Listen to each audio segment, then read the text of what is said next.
Hi everyone, it's Sharon, Recreation Programmer for Child, Youth and Family with the City of Burlington, and today I have a bit of a two-parter for you. We're going to make a really simple granola, and then the second part we'll be making some apple sandwiches using that granola. And these are a couple of things that we use in our You're the Chef program for both 7 to 9-year-olds and 10 to 17-year-olds. So, really great, really simple, healthy, some wonderful healthy snacks. I have a lot on my table right now, so I apologize. I'm gonna feel like a little bit of a cooking show because some of the things are pre-measured. And this will be in a couple of different parts because there is some stove and oven work involved.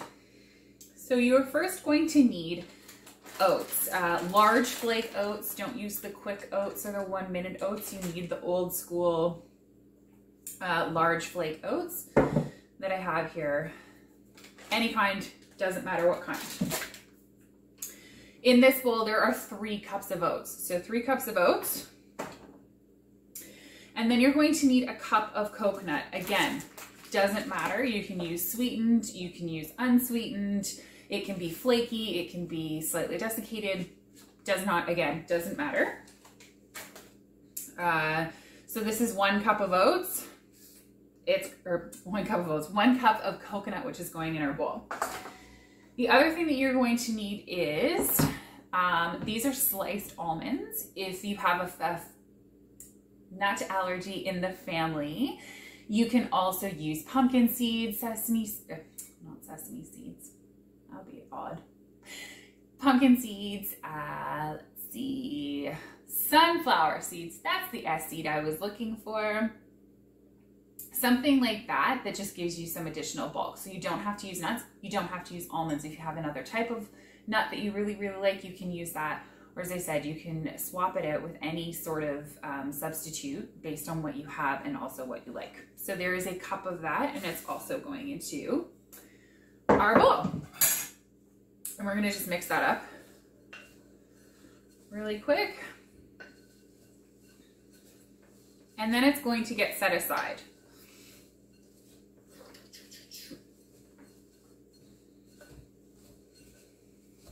So that's our dry. It's going to get set aside until we eat it.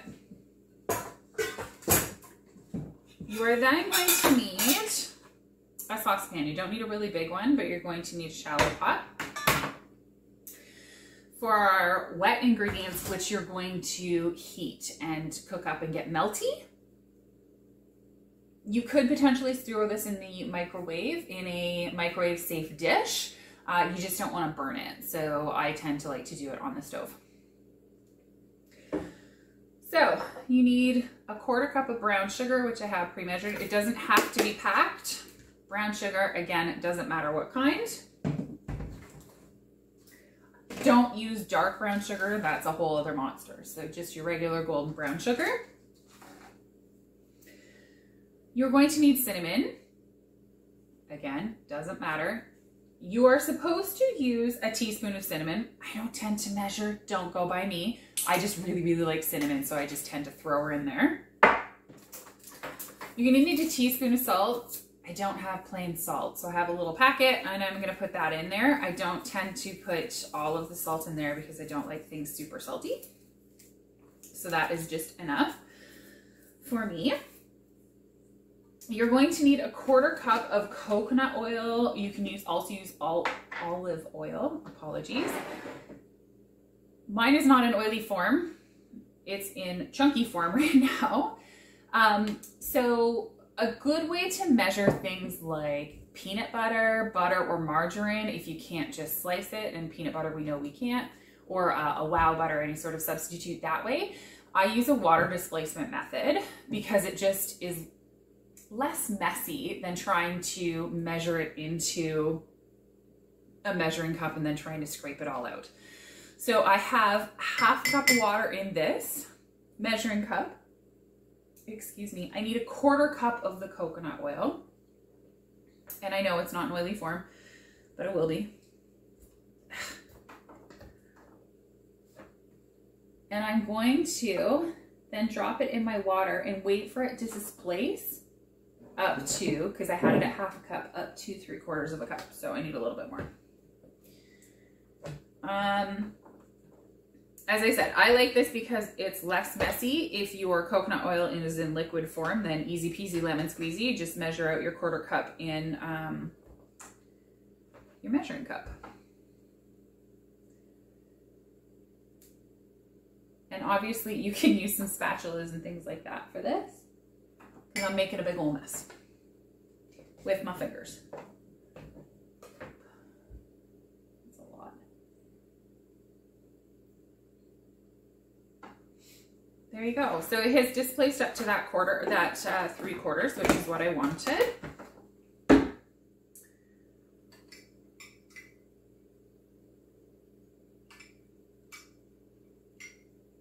Scoop that little lovely out, and it's ready to go, and pretty clean. So it just is a nice clean method. You're also going to need 3 tablespoons of maple syrup or honey, whichever you prefer.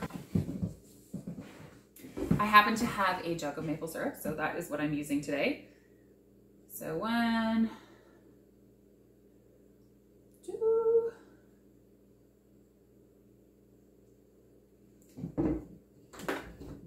and 3.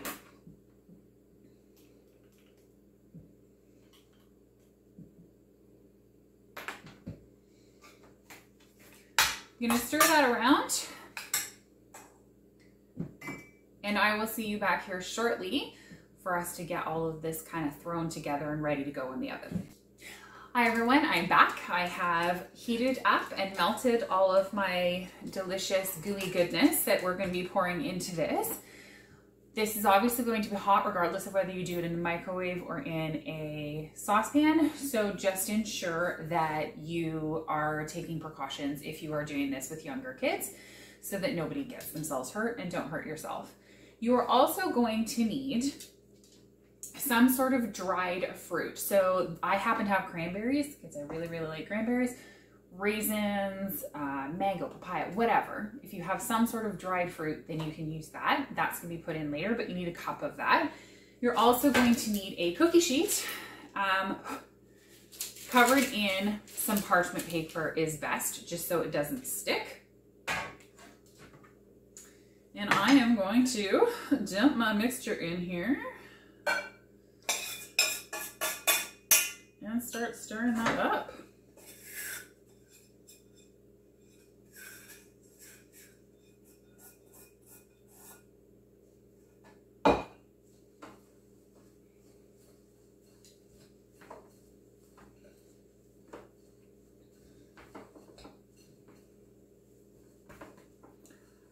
I would use a slightly larger bowl. I just wanted to use one of my clear bowls so you could see what was happening, but and I also have the tray because I'm making a giant mess. But this certainly is a lot easier to mix if you have a little bit larger bowl that you can mix it in.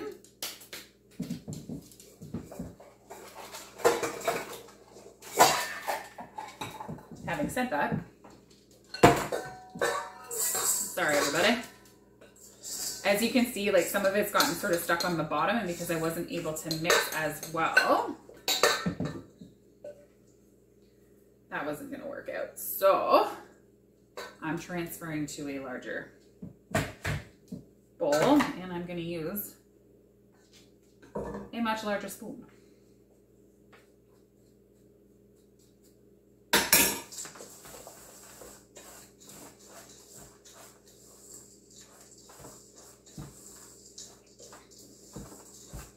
Now this is granola, so it's going to be flaky. It's not a granola bar. It's not going to stick together.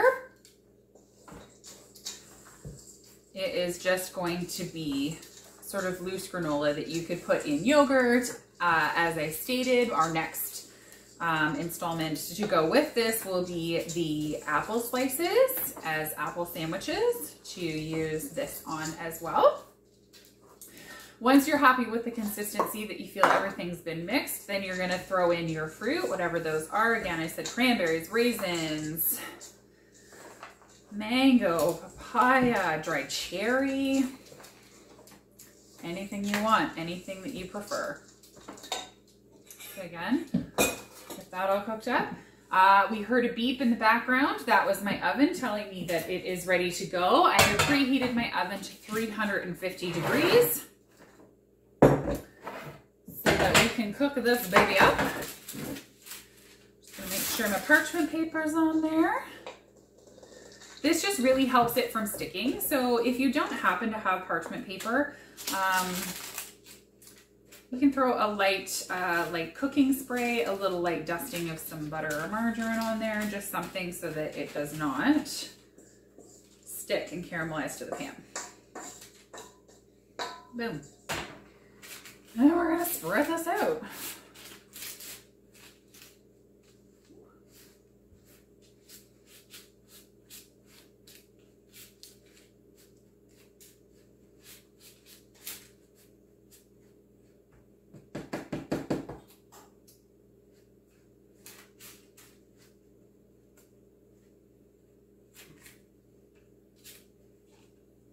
Yeah, beautiful. So, excuse me. I'm going to throw this in the oven. It's going to go in the oven for 20 to 25 minutes, and I'm going to stir it every 7 to 8 minutes. So if you can use a timer on your phone or just a regular kitchen timer, as well as the one that may be attached to your stove, then you at least know that you've got the 20 minutes, and then every 7 minutes that you go in and stir it. So I will see you. We're back with our finished product. So this is the cooked and slightly cooled granola, which is why I'm able to touch the sides of the pan. Make sure that you're cooling it. Use some sort of protection when you're removing it from your oven so you don't burn yourself, and keep little hands away from it. I did 3 rounds in the oven of 7 minutes each for a 21-minute total at 350 degrees. Turned out quite nicely. It tastes pretty good. It's a little browner than I'd like, but I'm having a little difficulty with my oven, so I'm sure for other people it would turn out better. The mixing can be a little bit awkward because this is so shallow, so if you want to use something deeper to help with sort of that stirring, but really you're just basically stirring it up so that you can get all of that heat to hit all of your bits. Granola is a beauty because you can add or take away things as you like. You can use different kinds of nuts or no nuts at all. As I said, use sunflower or pumpkin seed, change up the fruit that you have in it, change the spices in it. All we did was cinnamon, which is quite delicious, but you could add vanilla, that sort of thing, whatever you happen to like. Stay tuned because we are going to use this granola that we've made in apple sandwiches, which is a quick and simple and healthy snack that your kids and you can do, or your kids potentially on their age can do on their own, and they're pretty fabulous. So make sure that you come back to our webpage to find that video, as well as so many more to keep you busy and active. Don't forget to live and play every day, and we will see you next time. Bye.